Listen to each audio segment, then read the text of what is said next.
राधे कृष्णा दोस्तों, आप लोगों को मैं जो कहानी सुनाने जा रही हूँ वो बहुत ही मज़ेदार और हास्यप्रद होने वाली है। इसलिए कहानी को अंत तक जरूर सुने। और कहानी को सुनने से पहले यदि आप मेरे चैनल पर नए हैं तो प्लीज़ मेरे चैनल को सब्सक्राइब करें, वीडियो को लाइक करें, शेयर करें। तो चलिए दोस्तों, कहानी सुनते हैं। एक गांव में एक बहरा व्यक्ति रहता था जिसे कुछ भी सुनाई नहीं देता था। वह लोगों के होठों को निहारता रहता और बोलते हुए लोगों के होठों को देखकर ही पता लगा लेता वे क्या कहना चाह रहे हैं। वैसे तो वह ज्यादा नहीं समझ पाता था, लेकिन काम चलाने भर का समझ लेता था। वह देखने में एकदम हष्ट-पुष्ट नौजवान था। देखने में कोई भी नहीं बता सकता था उसके अंदर कोई कमी है। इसलिए उसके पड़ोसी ने अपने रिश्तेदार की बेटी के साथ उसका विवाह करवा दिया। शादी के समय यह भेद नहीं खोला गया कि लड़के को कुछ भी सुनाई नहीं देता। शादी के कुछ समय बाद ही उसकी पत्नी को पता चल गया कि उसका पति बहरा है, परंतु वह मारे शर्म के उसने अपने मायके में किसी को कुछ नहीं बताया। वह सोचने लगी, अगर मेरी सहेलियों को ये बात पता चलेगी तो वे सब मेरा मजाक बनाएगी। यही कहेंगी कि तेरी शादी तो एक बहरे के साथ हो गई। सब कुछ कैसे तैसे चल रहा था। एक बार उस बहरे के ससुर की तबीयत बहुत खराब हो गई, इसलिए उसने सोचा चलकर ससुर को देखा जाए, क्योंकि बहुत सारे रिश्तेदार उसे देखने जा चुके थे और दामाद होने के नाते उसका भी कुछ कर्तव्य था। पर समस्या तो इस बात की थी, उसे कुछ सुनाई ही नहीं देता था। वे सोचने लगा, लोग मुझसे कुछ बोलेंगे तो मैं कैसे जवाब दूंगा, कहीं मेरा भांडा न फूट जाए। यही सोचकर बहरे ने मन में विचार किया, क्या ही पूछेंगे, सबसे पहले मैं जाऊंगा तो मैं उन्हें प्रणाम करूंगा। मेरे प्रणाम करने पर वे हाथ उठाकर अपना आशीर्वाद देंगे। उसके बाद मैं उनसे पूछूंगा, आपकी तबीयत कैसी है, आपके हालचाल कैसे हैं। तो वे यही कहेंगे, हाँ बेटा, अभी तो मैं ठीक हूँ।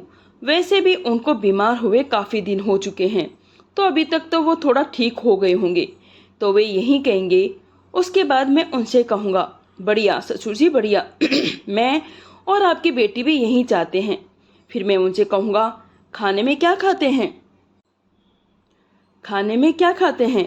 तो जाहिर सी बात है वे यही कहेंगे, मैं खाने में खिचड़ी खाता हूँ, क्योंकि बीमार लोगों को डॉक्टर अक्सर खिचड़ी खाने के लिए ही तो कहते हैं, क्योंकि वह नरम खाना होता है। तो उससे कहूँगा, बढ़िया ससुर जी बढ़िया, ये तो एकदम नरम खाना है, आप वहीं खाते रहिए, जल्दी ठीक हो जाएंगे। फिर मैं उनसे पूछूंगा, अब डॉक्टर के अगली बार कब जाने का विचार है। तो वे मुझसे कहेंगे, 2 दिन बाद डॉक्टर ने बुलाया है, क्योंकि हमेशा डॉक्टर तो यही कहते हैं, दवाइयाँ दे रहा हूँ, 2 दिन बाद आकर दिखा लेना। तो मैं उनसे कहूँगा, हाँ ससुर जी, समय से पहले चले जाना, देर ना करना। अब वह बहरा व्यक्ति अपने मन में ही सवाल और अपने मन में ही जवाब बनाकर अपने घर से अपने ससुराल की ओर निकल पड़ा। उसे पूरा यकीन था उसके ससुर से ऐसे ही वार्तालाप होगी। वे पूरे आत्मविश्वास के साथ अपने ससुराल में पहुंच गया। ससुराल में पहुंचते ही उस बहरे व्यक्ति ने देखा कि उसका ससुर चायपारी पर लंबा लेटा पड़ा है। उसने सोचा, ओह, बुढ़ा अभी तक बीमार है। बहरे जवाई ने पास बैठते हुए जोर से कहा, राम राम पिताजी। फिर उसके ससुर ने हाथ उठाकर उसको आशीर्वाद दिया। उसके बाद बहरे ने अपना रटा रटाया सवाल ससुर के सामने दागा, और सुनाओ, कैसी तबीयत पानी है आपकी। तो ससुर ने कहा, अरे दामाद जी, क्या बताऊं, कैंसर बताया है डॉक्टर ने, बस अब तो भगवान ही मालिक है। बहरे जवाई ने एकदम जोर से कहा, फिर तो बढ़िया है ससुर जी, मैं और आपकी बेटी भी यही चाहते हैं। बूढ़े ससुर ने जब अपने दामाद की ये बात सुनी तो उसे बहुत क्रोध आया। उसने कहा, बताओ दामाद, तो दामाद मेरी बेटी भी यही चाहती है कि मैं जल्दी मर जाऊं। अब बहरे जवाई ने फिर से पूछा, अच्छा ससुर जी, ये तो बताओ, खाने में क्या खाने को कहा है डॉक्टर ने। बहरा सब कुछ इतनी जोर से कह रहा था, उसे ये लग रहा था जैसे उसको सुनाई नहीं दे। खुद ऊंचा सुनता है तो सारी दुनिया भी ऊंचा सुनती होगी। अब एक तो उसके ससुर को उसकी बातों से गुस्सा आ रहा था, ऊपर से वह जोर से चिल्लाकर भी बोल रहा था, उससे उसको और गुस्सा आ रहा था। अब क्रोध भरे हुए ससुर ने कहा, हाँ, खाने में के खाओ हो, खाने में के खाओ हो, माँ ने झेल ला दे, खाने के लिए तू तो यही चावे है ना कि मैं जल्दी मर जाऊं तो ला लाकर जहर खिला दे।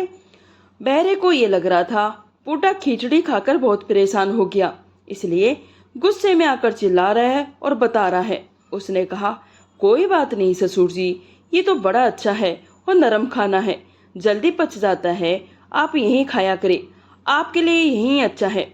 अब बुढ़े ने जब अपने दामाद के ऐसे वचन सुने तो उसके क्रोध की सीमा न रही। अब उस बहरे दामाद की बातें बगल में बैठी उसकी सास भी सुन रही थी। ऐसी बातें सुनकर वह जल भून रही थी और मन ही मन उसे कोस रही थी। कैसा दामाद है मेरा, ये चाहता है मैं विधवा हो जाऊं। अब बहरे जवाई ने फिर से पूछा, अच्छा ससुर जी, कब जाने का विचार है?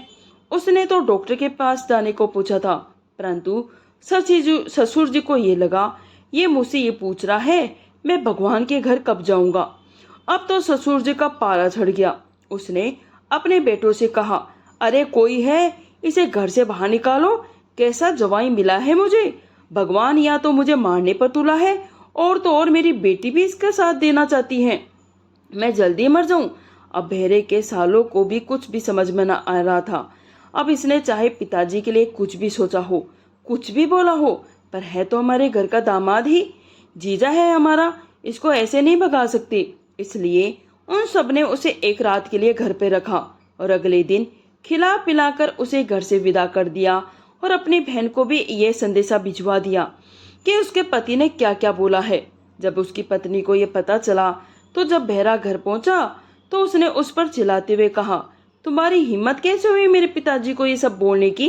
बहरे ने कहा, इसमें धन्यवाद की क्या बात है, तुम्हारे पिताजी मेरे भी पिताजी है, सो मैं तो देखने चला गया। बहरे को तो यही लग रहा था कि मैं इसके पिता को देखने चला गया था, इसलिए ये मुझे धन्यवाद कह रही है। उस बहरे की पत्नी अपना माथा पटकते हुए सिर पकड़कर बैठ गई। सो दोस्तों, तभी तो कहते हैं अंधा गाए बहरा बजाए, ताल कहाँ से आए। दोस्तों, ये थी हमारी मजेदार कहानी। कहानी आपको कैसी लगी हमें जरूर बताएं। वीडियो को लाइक करें, शेयर करें। कहानी पूरा सुनने के लिए आपका धन्यवाद।